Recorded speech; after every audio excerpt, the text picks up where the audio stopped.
রাজধানীর বেশ কয়েকটি পেট্রোল পাম্পে বর্তমানে দেখা যাচ্ছে অস্বাভাবিক দৃশ্য।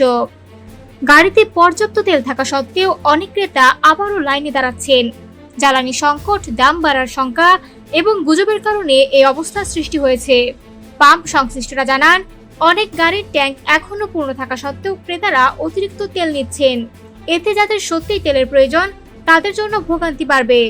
এক পাম্প কর্মী বলেন, কিছু গাড়িতে কয়েক লিটার তেল দেওয়ার পর ট্যাঙ্ক পূর্ণ হয়ে যায়। জিজ্ঞাসা করলে ক্রেতারা জানায়, আমি ঢাকার বাইরে যাচ্ছি, মাঝপথে তেল শেষ হলে সমস্যা হবে। এই আতঙ্কের কারণে লাইনের দীর্ঘতা বাড়ছে। অন্য একজন পাম্প কর্মী উল্লেখ করেন, যাদের আসলেই তেলের প্রয়োজন নেই তারাও অতিরিক্ত তেল নিচ্ছেন। এর ফলে যারা জরুরি তেল নিতে এসেছে তাদের অপেক্ষার সময় অনেক বেড়ে যাচ্ছে। তিনি পরামর্শ দেন, মিটার অনুযায়ী তেল বিতরণ করলে পরিস্থিতি নিয়ন্ত্রণে রাখা সম্ভব।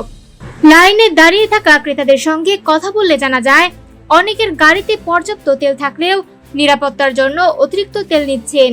একজন গ্রাহক জানান, অল্প একটু নিয়ে রাখছি, আমাদের কর্মকর্তা বলেছেন সংকট হতে পারে তাই আগে নিয়ে রাখছি।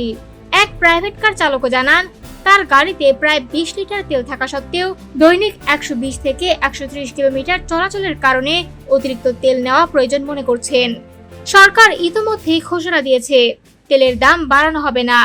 সংকট কমাতে রেশনিং পদ্ধতিতে তেল বিক্রি হচ্ছে। বিশেষজ্ঞরা বলছেন, প্রয়োজনের চেয়ে বেশি তেল না নিলে সবার জন্য সুবিধা নিশ্চিত করা সম্ভব। তাই ক্রেতাদের আতঙ্ক বা গুজবের প্রভাবে অতিরিক্ত তেল নেওয়া বন্ধ করতে হবে।